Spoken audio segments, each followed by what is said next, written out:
Well, it's just about 11 o'clock. If you can bring your refreshments to the tables with you, we can get started back. In case you're wondering about what's going on with Todd Burris from the conference office being here, he has consented to be our videographer today. The Committee on Stewardship wanted to develop a series of webinars and decided that a smart way to work on these was maybe to have a workshop to see how the material went, and we'll be passing out a survey questionnaire at the end of the program today for additional information. But we appreciate Todd being here to record this for us, and hope that we will be releasing these presentations as webinars later this year. Our next speaker is here because of the questions that were being asked of us. He's a member of the committee. Brian Swain is the administrator of Central United Methodist Church in Fayetteville, Arkansas, and is going to be talking with us about various church management software that we can use to track the giving in our churches.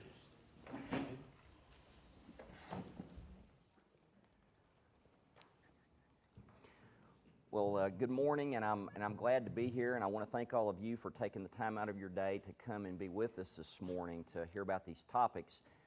First thing I want to say before we get into everything is just to give you a couple of little tidbits here. As far as Bob Crossman goes, one of our earlier speakers, he's married to my first cousin, Marcia, so we've known each other a great long while. It's part of our family. And Janet has been to our church a number of times and helped us with our planned giving efforts in Fayetteville. I want to really applaud the program that the United Methodist Foundation has going. I think it's one of the best things around. It's a great resource for our local churches. I hope you'll take the time to take advantage of it. I think it not only helps your church with giving, but it helps your families in ensuring that they've done proper planning. Both of my parents are deceased. Bob actually did the eulogy at both of their funerals. And I remember when my mother passed away, she had not done any planning, and it made it very hard on our family. Consequently, we did some additional planning for my other parent, and went a lot better. And we've tried to do that now ourselves. My wife and I have taken care of all of our planning so that that's not a burden on our children, but we've also remembered our church and our will, and it's something that we practice what we preach. So I want to give a little plug for them. I think this morning when you think about church software and technology, you kind of wonder about why this particular topic fits in. It doesn't necessarily have a lot to do with giving, at least on the surface it doesn't. So it seems like a little bit of the oddball topic here in what we're doing this morning. But I want to give you a little bit of rationale for why it is included and why it's something we want to add to the mix this morning. First of all, people and their prayers, their presence, their gifts, their service, and their witness, the vows that we take when we become United Methodist, all have to be viable in our church in order for our churches to grow and prosper. Tracking the activity in all of these areas of people's prayers, presence, gifts, service, and witness is vitally important for a church in order to know where it is and where it's been, and more importantly, where it's projected to go. And that software can help a great deal with making sure that that's possible. So a church's involvement in ministry and mission correlates very strongly with the giving in the church. Churches that are very active in serving and in missions and in ministry in the community tend to be churches that give more. The churches that are not very active in those areas are churches that you see that don't give as much. And so once again, tracking how that's going, how your people are involved, how they're plugged in ministry, and what you're doing in mission is very vital to ensuring that you have a vital congregation, one of our buzzwords in Arkansas United Methodism now. So, like it or not, technology is part of the fabric of our world. It's part of everything that we do. We've seen it work well and not so well this morning in this regard, and you've seen it in a lot of other areas in your lives already today. I remember back when I was growing up years ago in Atkins, Arkansas, a little town a little ways, about an hour from here. I remember having a rotary dial telephone, and I remember having a black and white television that had 2 channels and 3 when the antenna was working well. Now, we all have my smartphone is over there, but we all have our smartphones. We can talk to someone wherever we are. We have hundreds of channels that we can choose from, and technology, again, like it or not, is part of the fabric of our world in a lot of different ways. It used to be, years ago, that when technology was changing, it would change in slower patterns than it's changing now. Used to be you would see upgrades in technology on a 3 to 5 year basis. Then you started seeing it happen every 2 to 3 years. And then it became more frequent. And now technology is changing so fast that it's almost constant. It's a dynamic thing that's part of our society now. Unfortunately, my observation is that the church has always lagged in regard to technology, but because it's changing at such a faster rate now, the church is getting further and further behind in their use of technology. And so it's going to be important for us to make up some ground in that particular area, else we will find our churches further and further behind in the use of it. I want to start off this morning with a couple of little slides. If you go to the first slide, please, the next slide. This is a slide that demonstrates a little bit about some kids that are looking to go to church camp. I'll let you read it. You know, this is kind of the attitude that permeates a lot of our youth and young adults these days. Used to, when I was young and growing up and I went to Shoal Creek for church camp, the last thing on my mind was Wi-Fi because we didn't even have the internet back then. Now, kids, wherever they go, they want to find a hot spot or a place to be connected. And so that's part of where our kids are these days. That's how they think. It's how many of us think, in fact. So I want to point that out. Second slide has to do with a church secretary that some of you may recognize. In this slide, her name is Marge. Okay, I'll read it to you. I wasn't sure if you could pick it up. Up on the top it says, "Oh yeah, and another thing, neither the O on the typewriter nor the 3 on the telephone work, so you have to work around them." And the bottom caption says, "After 29 years of service, Church Secretary Marge Feldern hands over the reins to Ellen Fetz." Well, some of you may have a Marge in your church who still uses the typewriter and the telephone doesn't work just so. In fact, when I got to Central United Methodist about 12 years ago, we had our own Marge. Her name was Viola, and Viola was very dear to me until her passing about 5 years ago. Viola was a computer before computers existed. She knew every address of every member in the church. She knew every relative, cousin, nephew, and in-law of every member in the church. She had all of this information in her head. And so Viola didn't see a lot of reason for utilizing technology in church software.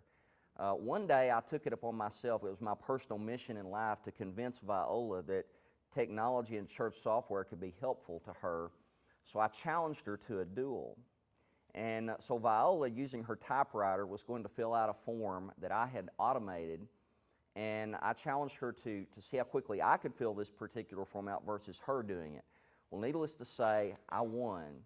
And I didn't necessarily take a lot of pride in that. It wasn't that kind of victory.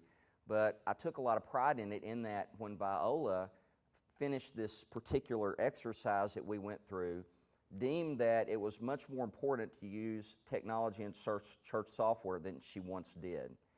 In fact, Viola became quite a proponent of church software and technology before her passing. But nonetheless, I just want to point that out because a lot of you have people like that in your church that are involved, and it may be a hurdle to overcome when it comes to technology. All right, I'm going to speed things up a little bit here and get more into the crux of the matter about church technology. And I'm hopeful you can read the slides. Let's go to the next slide, please. Can you read it? Okay. All right, so what is church software? Well, in general, it's a specialized software that helps churches, and there's about 50 companies in the United States that produce church-related software that's designed just for churches to utilize in regard to tracking their ministry and financial areas of operation. And in the ministry area, you'll see things like membership, attendance, groups, mailings, visitation, and even automated check-in at our church, and some of you may do it too. We have touch screens where when people bring their children to check them in for the children's area, they touch the screen and it allows them to check their children in. That not only provides security for us in regard to the children, but it also provides information to us in regard to knowing who's present and who's not on a given Sunday. In the financial area, there's other things like the general ledger where you keep track of your budget. There's the accounts payable where you pay your bills. There's the payroll where you pay staff full or part-time, including the clergy. And then there's contributions, which is a lot of what we seem to be about here today. And that can be in regard to processing of checks, and it can be in regard to processing online giving as well. In our church, we utilize online giving, and about 8 to 10% of our giving is done through online transactions. And it's a growing number. In fact, it's been growing so fast that we've been a little bit surprised by it. The beauty of processing online giving is that each week when we process it, it takes all of about 60 seconds to record all of that information, because basically all of it's been input by someone else. The check processing is done, again, some of you may have this, some of you may not, but the checks are processed through a scanning device that basically scans the microcode numbers on the bottom of the check. And once we've got that information for a particular family one time, then we scan the check, and all we have to do is key in the amount, and the check's processed and recorded. And it makes it very easy in regard to tracking contributions and in regard to handling contribution statements. In fact, when our folks get their contribution statements, those who opt to do it, we email those out, and so it saves us the postal charges from having to do that. A lot of people are slow at coming on board with that, but every time someone calls asking for a copy of their contribution record, we ask them about setting them up for email, and we've never had anyone turn us down. Next slide. So who needs a church management software package? Well, there's not a perfect rule of thumb on this, but the general rule of thumb you'll see is that a church that has 40 to 50 average weekly attendance or above should consider having a church management software package. Granted, there are still a number of community churches that are very small that can get by doing things in a manual manner, but churches that are expecting to grow, which I hope all of your churches fit that category, need to look at getting church management software if you don't have it, for the reasons I illustrated earlier. It provides the ability for you to track your information in a very positive way. It also demonstrates professionalism on your part because, like it or not, many of the people in your church work at companies who utilize software packages, and they're used to a certain degree of professionalism. And getting things in a manual method or in an incomplete method or in a manner that isn't professional makes the church look like it's not, again, keeping up with the times. And so being able to produce professional reports and being able to produce graphs and images that show what's going on in your church with a push of a button can greatly impact people's thinking about how they view your church. I talked earlier about our young adults and our young people. And I want to talk, I'm not going to go to this next slide just yet, but I want to tell you that many of our churches are struggling with getting young people into the church and getting them actively incorporated into the life of the church. In fact, the average age of United Methodists in the nation is 57. And so it's important for us, if we want to continue to perpetuate ourselves, to work on ways we can better connect with young people. And the only way, and I'm not going to say, maybe I'd go too far in saying the only way, but one of the best ways you can do that is through the use of technology. I want to show you this next slide. It's about the millennial or the net generation. I'm going to run through these statistics with you real quick to give you an idea. The millennial or the net generation is people who are currently 12 to 29 years old. I have two of these in my family. 94% of them own a cell phone. 83% of them sleep with their cell phone next to their bed. 70% own a laptop. 69% own an iPod or an MP3 player. 47% use social media while eating. And I was going to say, I do it myself, so even though I'm not in the millennial generation. 23% own a tablet computer. And they average sending about 100 text messages a day, and only 6%, amazingly, use email on a daily basis. And for many of us, email has become the standard means of communication. But I want to point out that for the millennial generation, it's one of the lesser utilized means of technology available to them. Our churches simply have to utilize software that helps move us in a direction where we can connect with young people, else we will not connect with young people. And so we often ask the question, why aren't the young people coming to our church? Why aren't they engaged in the life of our church? And there's a lot of reasons for that. One of the contributing factors to that, though, is our inability to communicate effectively with them. And so I just want to say that church technology and church software is one of the ways you can work toward accomplishing that. This next slide I want to show you is just a little funny I put in here. This is about a young person talking to his dad who got his phone. And so I thought you might enjoy that. The next slide is on how to evaluate criteria for selecting a church management software package. Okay. Oh, one other thing I want to tell y'all. I'll be happy to send this slideshow so you don't have to furiously take notes to anyone who wants it. If Janet's got the email list, I'll send it out to everybody. So no worries about taking notes furiously or wondering if you're missing anything.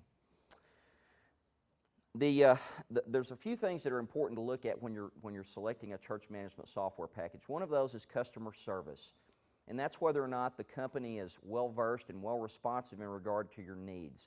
Isn't that the case with all of us when we deal with a company? We want a company that responds well to our needs, not one that seems to ignore us. And so I hope that's one of the things you'll look for. I put down accessibility via the cloud. What's the cloud? It's a mysterious thing. If you do email, you use the cloud. If you're using a smartphone, you utilize the cloud.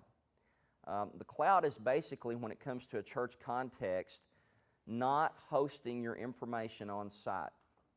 Some churches have their own servers, they have their own computers, and they host the information on site. Using the cloud is basically where the information is not hosted on your site, it's hosted elsewhere, and you tend to access it via the internet. So that's how you get to your information. Well, is that very secure? Well, I would venture to tell you that it's more secure than if it's on your property. It tends to be that even though many of us that have servers on our property have firewall protection and other things along those lines, without jargoning you to death here, most of these companies that do this professionally have much, much greater protection of that data than you yourself do if you host it at your church. And so I want to make that point because a lot of people say, well, if we put that data out there on the cloud, anybody can get to it. Well, I can tell you there's a greater chance they'll get to it if it's on your property. Just my 2 cents worth there. A number of other things here that are important in that when it comes to backing up your data, and a friend of mine, a peer down the street at one of the Baptist churches a few years ago, found out the hazards of this. They had not been backing up their data on a regular basis, and their server went out, their hard drive went out, and they lost years of data, and it set their church back in a huge, huge way. It's very important to make sure your data is backed up, and if you're utilizing the cloud to do that, using companies that do that professionally, it's something you don't have to worry about doing. They take care of that for you. When the software needs to be updated, they take care of that for you. You don't have to do it yourself. It also cuts down on your need for IT or information technology expertise. Many of us lack people on our staffs or in our churches who are willing and able to do that for us. And so by using a third-party company to do that, it cuts down on your need to have professional people involved in your operation. Now I want to tell you, I'm not making a plug for anything in particular here. I have no dog in the race. I don't work for a company. I work for a church. And so I'm just sharing with you some of the information that I've gleaned over the last several years and conclusions that I've come up with in regard to that. We talk about technology, and in some ways it frightens us because we wonder how far we can go with it. This next slide, if you can make it out, Gives you an idea of, we talked about online giving. Well, this is actually in the pew giving, where you can now this is a joke, where you can give your credit card information right there, and if you just slide it down and you give right there. Well, it's a little funny, but there actually are now, some of you may have become aware of this, that there are things called giving kiosks. Seen them? Heard them? Those, I predict, are within the next 5 years going to start surfacing in more and more churches. It's becoming a more commonly accepted practice. It's a barrier that's breaking down, much like online giving has. One of the fears of online giving has been that we would encourage people to utilize their credit cards and then incur greater debt. If you think about the premise of that, I understand using a credit card to buy something with. But when it comes to giving, most people are not willing to give through their credit card if they're not going to pay it off. And so it's an important tool for us to consider using, also because, getting back to the young people, ask a young person to open their wallet up and show you how much cash they carry. Then ask them to show you their checkbook. They don't have them. They don't have cash. They don't carry checks. And so if you want to get some of the young people in your church to give, you have to offer methods like giving kiosk and online giving. So I just want to mention that to you as another plug for those. Okay, next slide. Where'd we go? Yeah, factors to consider. Not all churches require CHMS, or a church management software package. Church management software can be, as I mentioned earlier, can be installed through on-site servers or through the cloud. Some churches may already have a package that you're using. If that's the case and you switch, you're going to have to pay some conversion fees for data to be transferred into the new format. It may be a hassle to go through, much like switching banks or anything else that you do. It's a hassle, and you do it only if you feel like it's beneficial to you. That's a criteria that each one of you has to determine. Typical cloud installations, as I mentioned, involve some upfront fees and then ongoing monthly expenses. You'll typically pay a hosting fee to the company that you work with, and also that fee will cover updates and upgrades and backups and all of that kind of thing. Next slide. Why use the cloud? Software as a service, or SaaS is the term, is again something that is becoming more and more predominant today. And I think it's going to become a better way for churches to utilize church management software than doing it through on-site servers, for some of the reasons I listed earlier. About it's easier to deploy, you have better security, it updates automatically, the backups are handled for you, and it reduces your upfront IT cost. Next slide.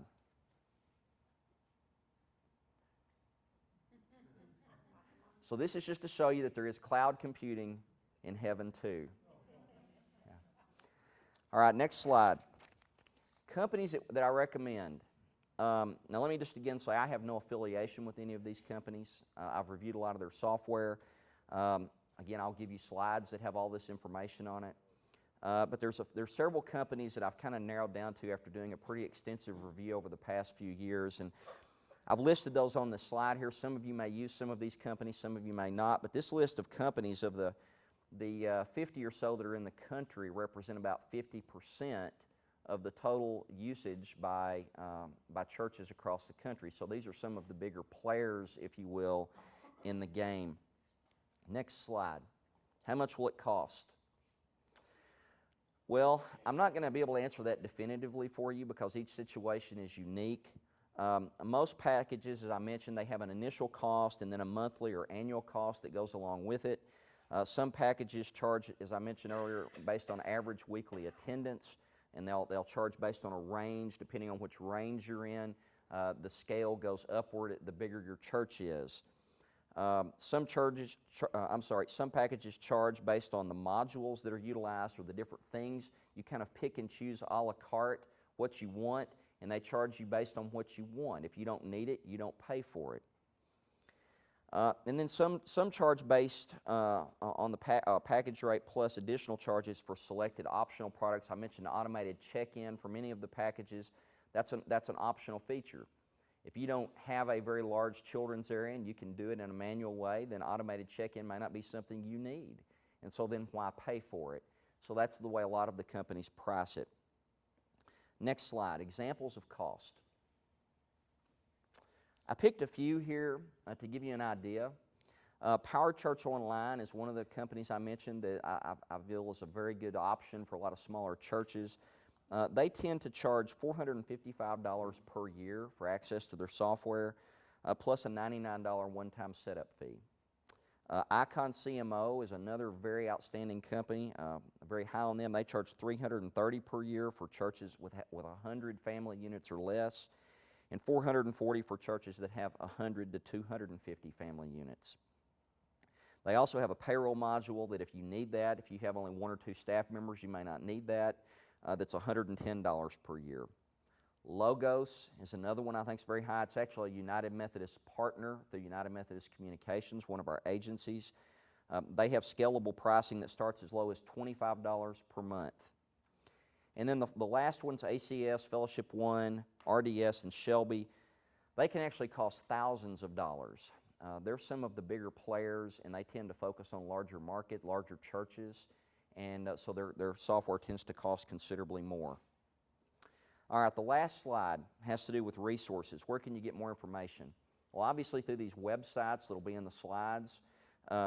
Also, there's a couple of things I want to plug. There's a magazine that comes out, and you can look at it online called Christian Computing Magazine. Really good resource. I subscribe to that, and actually it's free subscription. And then another blog that I get, and it comes out 2 or 3 times a week, called Church Technology Today.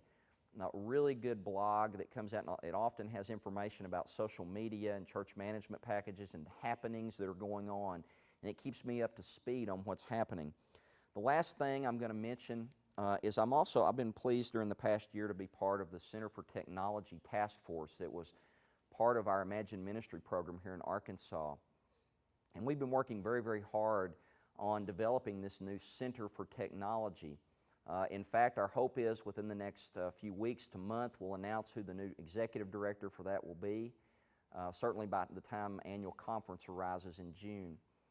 Also, we're in the process, and we've put together information on how that office will function. And one of the 2 things I want to mention to you here about this is their function is to support local churches in Arkansas. We had that in mind when we started developing it, and their goal will be to help churches make sure that they deal with technology in an effective manner to help them grow their church. There will be support people that will help you. We're also looking at doing partner arrangements with a number of these software vendors to get discounted pricing, further discounted pricing available, and there will be support and recommendations available for churches there as well. So I just want you to know your Arkansas Conference, even though I'm not a conference employee, is doing, I think, a very good job in trying to prepare for the future and help us catch up on some of that gap that I mentioned earlier. Thanks for your time today.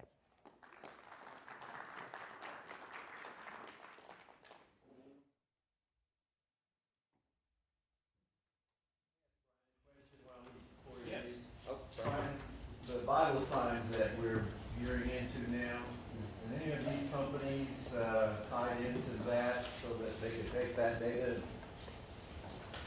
Well, they're not tied into it specifically, but a lot of the data that we're reporting in Vital Signs, whether it be your weekly worship attendance, whether it be your weekly offering or your professions of faith, most all of this software tracks that kind of information for you as well.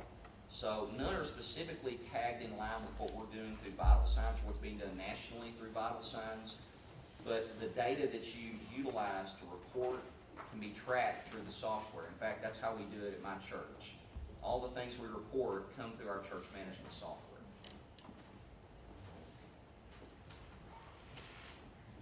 Other questions? Ron, what is your church using currently? We currently utilize Shelby. However, we've been going through a process, and we are looking to either switch to another version of Shelby or Logos. But part of that is we're trying to coordinate that with what the conference is going to end up doing, and I've been trying to wear 2 hats here, what I do specifically by church and what we do with the conference, and I very much want to coordinate with that. And we're probably going to hold off till the spring of 2013 when we make a decision on what we'll do from here. But Shelby is one of the big boys in the game, but they're not for every church. I want to point that out. They're certainly not for smaller churches. It's a very complex, comprehensive package, but that's what we use. Thank you very much, Brian, for helping us understand how to keep track of the nuts and bolts of our giving. I spoke about multiple pockets, and another pocket that we look at is oftentimes in church giving is capital campaigns, and often we have used Horizons to help us with those programs. Today we have Cliff Christopher Frump as president of Horizon Stewardship Company with us, and he's going to talk with us about the debt that are involved. Cliff.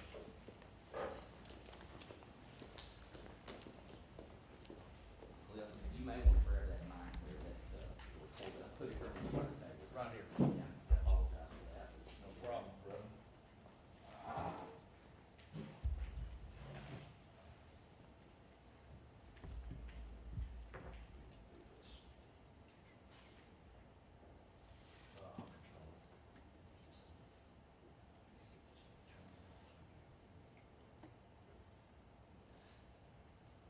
That'll do it. All right.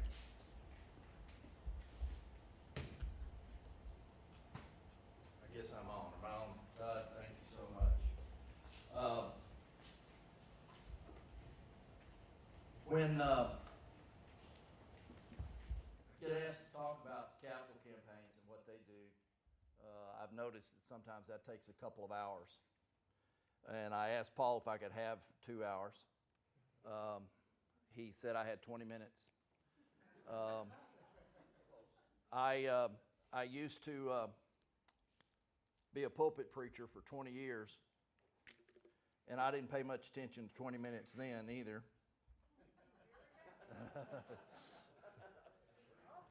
But what I have noticed is that I'm the guy that they put right up against the 12 o'clock time. And I did happen to realize my members, though I may not have paid attention to 20 minutes, they did pay attention to 12 o'clock. So we'll watch that. I want to talk to you specifically not about capital campaigns. If you've got a specific question, I can certainly answer them. Horizons is a national firm that deals with capital campaigns amongst other stewardship issues. In the state of Arkansas, we have now raised a little bit over $100 million for local churches. So we know a little something about that, but that's not where I want to concentrate. My time is now being spent predominantly working with annual conferences, specifically targeting what they're calling some of their more financially troubled churches. They're asking Horizons and specifically me to come in and to work one-on-one with churches that they select out of their conference as having specific financial issues. We'll work with 5 a day, one-on-one, generally working with at least 10, though I'm heading to North Carolina next week, where they have got 20 in the North Carolina conference. Just came from Holston. We worked with 20 there. We're going back to Minnesota. We've already done 20, and they've got 10 more to deal with there. The most prominent issue that I have seen and that I have been sharing with bishops and cabinets with those churches that are financially troubled is that they got there through debt. That's what brought the problem on. That's what created it. And now they're hoping that they can find some avenue to get out of it. I want you to hear me clearly when I say there are very few things that singularly can kill a church. Some of you can say, oh God, you never had old brother so-and-so. And I'm telling you, you know. But folks, brother so-and-so can be moved at annual conference or sometimes before annual conference or whatever. If this is the problem, we can deal with that. You can have a staff person that causes great conflict and upsets people. You can fire them and you can adjust it. You can adjust along the fly to deal with most any conflict you have that is hurting your church, but debt you are stuck with. You are stuck with. And your options are very few. And this is what these churches have realized. that what at one point looked like a wonderful decision is now potentially proving to be the poison that they took that is now about to kill them. And I have talked with our bishop here and cabinet and others about the problems I see in Arkansas, and they're certainly taking it seriously. But I want to share with you how I hope you can avoid what I call the debt debacle that is occurring. There are annual conferences who do not have these issues because as a conference they have mandated safeguards that help prevent it. But the majority of our conferences throughout Methodism do. Now, I'm going to just take one conference, and you can see that it is my opinion. It's not scientific, but in my opinion, 80% of all financially troubled churches got there because of the mismanagement of debt. 80%. Here are 3 examples coming out of one annual conference that I just finished working with. Church A is a city church. In 2004, they were averaging 873 persons in worship. That's a pretty good crowd. You know, that's roughly Pulaski Heights in our conference. We would say that's a pretty good church. They made a decision that they needed to build to enlarge their facilities, and they borrowed in doing this $2.5 million against, in 2004, a budget of less than $1 million. They did an atrium, a choir suite, and a fellowship hall. The district superintendent wrote me in 2012 and said they now are forced to choose between paying down the mortgage and providing ministry. Today, they still owe $1.6 million on what is now a budget of only $700,000. That's 22% of their budget now is going towards debt. Their attendance, what was 873, is now 330, and they have paid 0% of their apportionments. And it all started with one very bad decision on borrowing way too much money over and against what they were capable of eventually paying off. And so what we're dealing with is now trying to motivate a congregation that has just watched itself over 10 years to be cut in half, and to say to them, oh, you really should invest here with a lot more of your money because this is a vital place. And they're looking around and saying, vital? You know, look at all the empty seats. Now, that's darn near impossible to convince those persons that bringing up more money would be the exact thing they need to do. Church B is a suburban church. They were running around 1,000 in worship, growing. And in 2003, they built and they borrowed what amounted to 8 times their budget. Because they said, we're growing so fast that we'll continue this growth and they will pay for this. In 2004, 1 year after they built it, they had a pastoral crisis and lost a number of members. Their growth stopped and began to decline. In 2007, 3 years later, they had another pastoral crisis, and they lost a number of other persons. Now, while their attendance is going down, while their income is going down, their debt is remaining the same. But there's a lot less people to deal with it.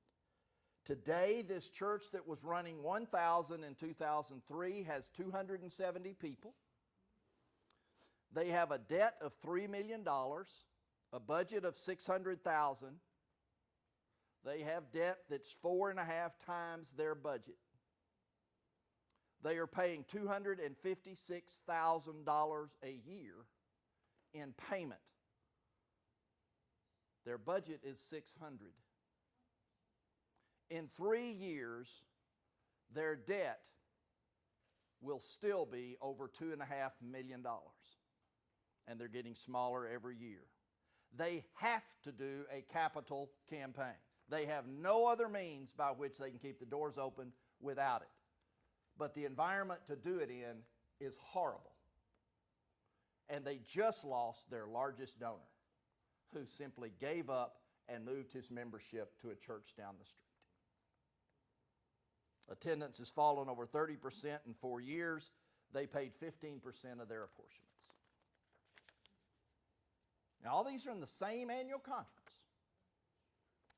The last church I'll share with you. This is the only United Methodist church within 20 miles.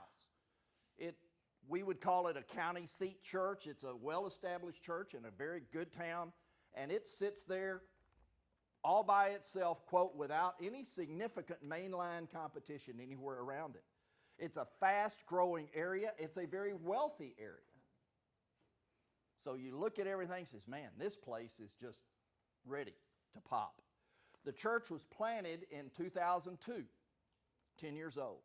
It rapidly grew to 350 by 2004. You know, Bob would love to see a new church start 2 years, get to 350. Zoomin had a budget of $300,000. They were doing great, so they made a decision, we will now build. And they did, and spent $4.5 million. It's a beautiful facility. They moved in 2006. They had 426 in worship at that time. In 2008, they decided they would have and needed to have a second campaign. They're still sitting on $4 million worth of debt, but they're still growing. But you know what happened in 2008, in the fall of 2008? The recession was declared, the market collapsed, and their second campaign bombed. Totally bombed. In 2009, they made a decision they would only pay interest, but the interest alone amounted to $200,000 a year, and they're not reducing any principal. They have not reduced a dime of principal since 2009, and the bank has now said, we cannot allow that to go on anymore. In 2012, the debt is $4 million. The budget is $400,000. They have a debt of 10 times budget. 50% of that budget is interest payment. Their attendance has now dropped to 225. Their building is still beautiful. In 2013, they anticipate closing. They have paid no apportionments. Now, every one of those churches is an absolute crime to me. It's an absolute crime. You know, I look at that last one I mentioned to you as we were studying them. Wow, here's a new church plant that we put in Methodism, and this sucker is working, and it would still be working except for one very bad decision that once made and papers signed, you are stuck. And that's what people need to realize. You just can't go back 2 years later and say, Mr. Banker, you know, I don't know what we were thinking. We should have borrowed about half that much. So if you don't mind, let's just forget about $2 million of this.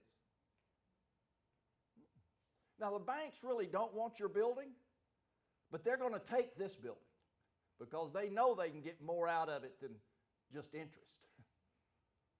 They may not get the whole loan paid, but then the church has shown no ability to do it either. We will lose a United Methodist church that just got planted that was almost up to 500 in worship on Sunday, and it's the only one in the area, and we're going to lose it. And those people probably aren't going to drive 20 miles to go find another Methodist church. They'll go home and have no church at all, or they will join some other Christian community, but we lose it. Now, so how do we avoid this? that the one I wanted? Where are we? Woohoo! Okay. Ah, all right.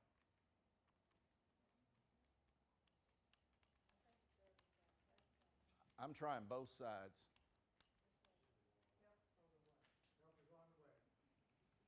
Help! Help!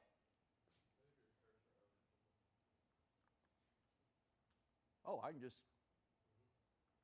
Okay. Oh, I'll just work that. All right. I've got to shamelessly plug. I have a new book coming out this fall called Rich Church, Poor Church. And I contrast what I see in churches that are solid financially versus churches that are always trying to focus on money because they have none. One of the things that I see consistently is that the rich church manages debt principal, and the poor church only manages debt payments. The rich church will not enter into a debt obligation without having a clear path as to how they are going to eliminate the principal.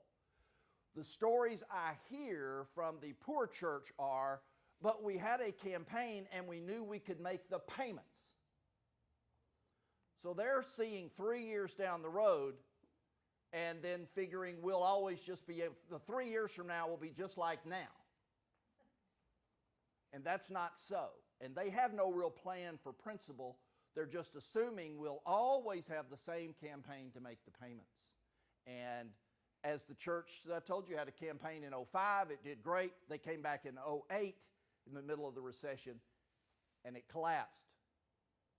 And that was where they were left. So if you're going into debt, how are you going to get rid of that principal? What is the solid plan to do it?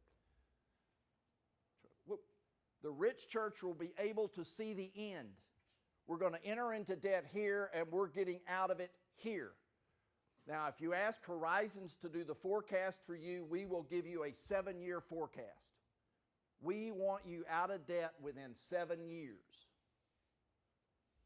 The plan, we've got a plan, and we're going to get out in the next 50, is not a plan. It's a disaster waiting to happen. The poor church doesn't look to the end. They just look to see what can we do this year. We have enough money to make payments this year. The rich church will always look short term. They won't ever think about long-term debt. The poor church is constantly saying, well, we can do a 30-year. They're always looking at longer terms. You know, over the course of 30 years, we have some churches in Arkansas that will go through trauma. Stuff will happen. And everyone in here could say, oh, we're having a great year right now, but let me tell you what 2005 was like. Let me tell you what 1999 was like. Well, if you're looking long term, and when you go into that, then you're sunk. If you're short term, you can always adjust. Man, I'm telling you, this is fun, isn't it? All right, hey, you can see that. Just look at that. The rich church will focus on having a net. Everything it does, they're doing it with an understanding that we have built a net underneath us, that if something happens, we've got a fallback position. That's why we don't like to forecast, as one church said, well, we forecast 5 capital campaigns in a row. Well, that's dumb.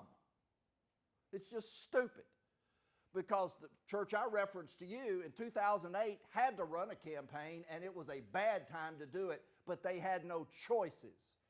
The rich church will always move forward with a net. The net could be, if things just crumble, we can at least pay interest. But if you start off just paying interest, you don't have a net to fall back on. You're already stuck.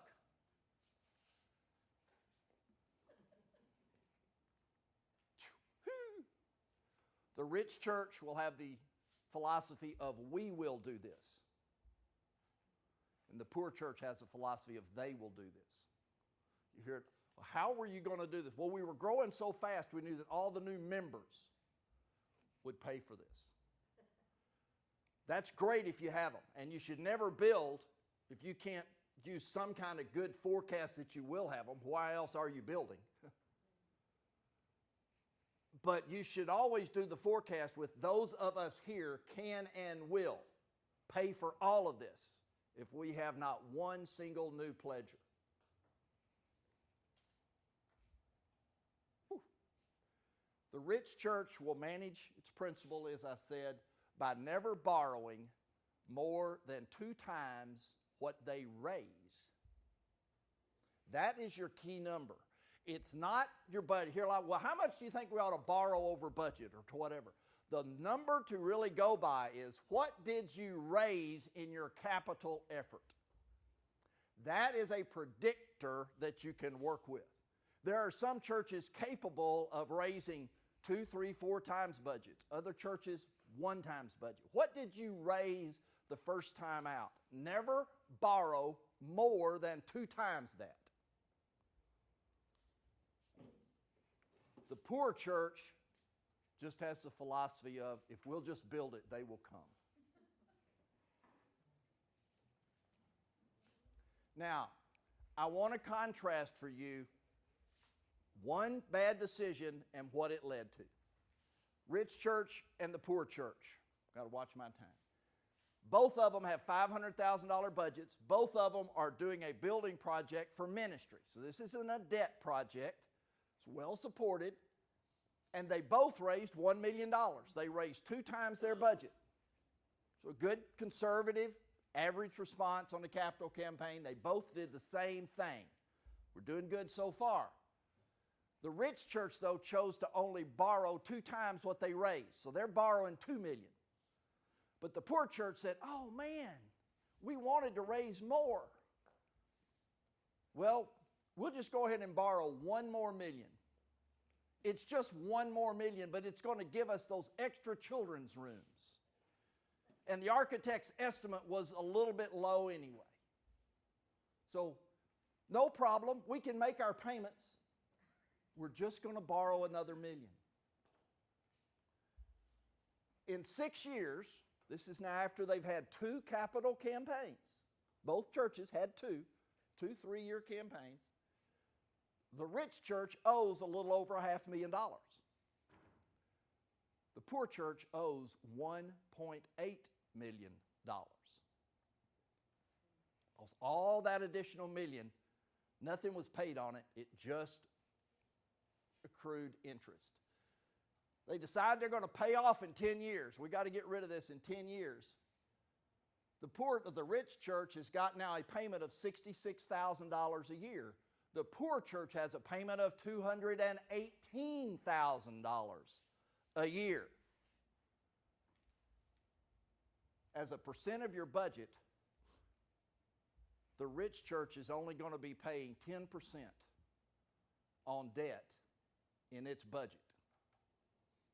The poor church is going to be paying 33%. We find at Horizons that anything over 15% is very risky. Now, what does that mean? Let me just do the math for you, and you can see where this is a problem. 33% of your budget's going to debt. How much of most churches, local churches, budgets go to salaries, benefits, etc., personnel? Around 50%. Paul's right. 50 to 55%, but we'll use the 50. So 50% is personnel and staff. 33% is debt. So what are you up to now? 83% is in personnel and in debt. The annual conference apportionments amount to roughly what percent of most budgets? Todd, what is it? About 15%. So you're at 83 plus 15 is 98%. How much have you got left for music ministry, youth ministry, children's ministry, evangelism, education, etc., etc., etc.? 2%. electricity and gas and insurance and whatever. So what do? Golly, do we fire staff? Hate to do that. We can't. We have no option with the debt. I mean, that's locked in. 33%, we can't touch that. 50%, we can't touch that. So we don't pay the apportionments. We can just not do that. Try to win somewhere. Now, when you are at 10%, you see the difference that you have to work with. One bad mistake has crippled the poor church. One good mistake has kept the other church in solid ministry and able to keep growing. The poor church is now doing so little ministry, so little outreach, that this growth they were having has now stopped because people don't join to pay the mortgage. And the church starts a downward spiral that can't be stopped. So, safeguards quickly to deal with this. Before you build, get a cash flow analysis. Get someone who knows how to cash flow what you want to do, to show you at the bottom of it, here is what your payments are likely to be.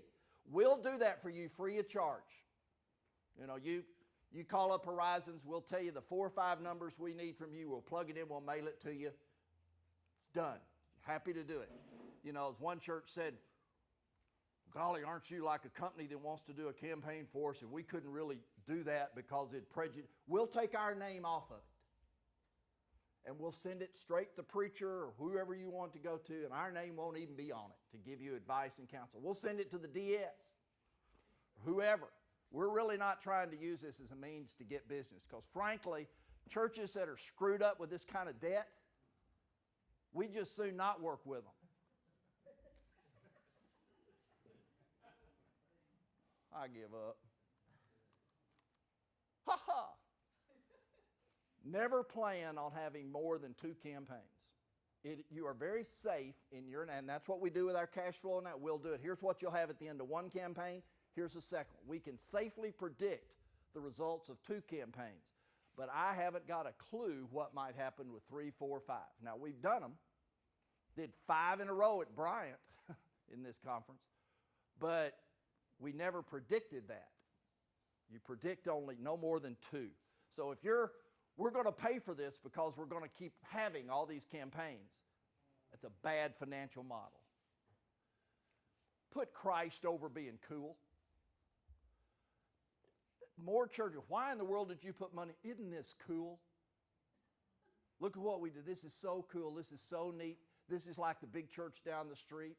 And I hear that was the decision maker, was we wanted to look cool. And so we added stuff that frankly didn't improve ministry, but it sure looked cool. The only reason we do what we do is to make disciples for Jesus Christ. And if being cool doesn't lead to that, then quit being cool.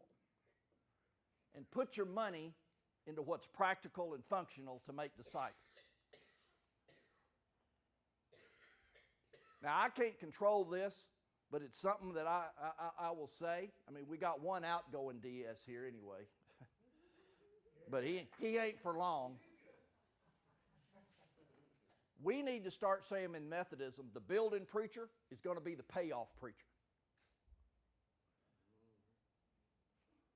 When I talk to Baptist churches, Baptist pastors will say, man, I am not going to encourage my church to go down that road because I know who the guy is that's going to have to be here to pay this sucker off. Too many times in Methodism, the story is Brother Joe built it, and then when Sister Jane got here a year after we moved in, she has inherited all of this. Now, good luck to Sister Jane. But I hope our cabinets will start looking at that, and some of our churches too. Preacher, you're here for the long haul. If we're getting in this together, and we want to work with our superintendent and our cabinet, there needs to be that mindset. It's too easy for us to get churches into debt, and then the preacher that started it is long down the road when the church is being crippled by it. All right. So I took an extra 2 minutes, but I got you out of here before 12. So quick question before I sit down and call it quits. I tried to go as quick as I could. Hallelujah, don't get into debt. All right. Cliff, we want to thank you, and we're not going to let you go far. I'm going to ask all four speakers if you come up here to the front so that you can entertain questions from the entire group. While they're getting up here and you're thinking about your question, and they may have questions of each other, our committee members are going to be passing out the survey questionnaire so that we can take the information that you give us to do a better job next time, that we can decide what it is that we need to do as a committee. Janet, is that? Okay, Janet had to leave, and so we'll go from there. Okay, questions of any of these? Questions of each other? They're too smart for me to ask you one. Anyone going to give you, having heard all four of them, we thought that possibly it might have stimulated a question about the first or second one that you hadn't thought to ask at the time? I know that the person who couldn't come with me today is going to be called Cliff. Okay. We've approved a feasibility study to increase the size of the church, small church I'm serving. And Which is? Pleasant Grove in Jonesboro. Okay. And, we're really right now outgrowing everybody that's sitting in the same room except the sanctuary. And so we're moving toward it, and I'm moving in June. But acceptance of the proposal will happen the last of the month. They'll have a chance to do that, but you'll hear that meeting. Tell them to call. Oh, they will. They will. I was just reminding Cliff, when we first got up here a minute ago, how in the new church I was a part of building, when we went to build our first building, what we really needed was $1.5 million building. But Cliff convinced us that we could only afford a $750,000 building. And he saved that church. I mean, that new church in Conway would have collapsed under debt if we hadn't listened to Cliff and only build what we could afford. And it made all the difference in the world. Preacher was pretty good too. But I don't know. very well. Any other comments for the good of the group? Todd, thank you for coming. We hope it's been beneficial. Please do give us your honest comments on our questionnaire so that the committee can use that in working towards the future of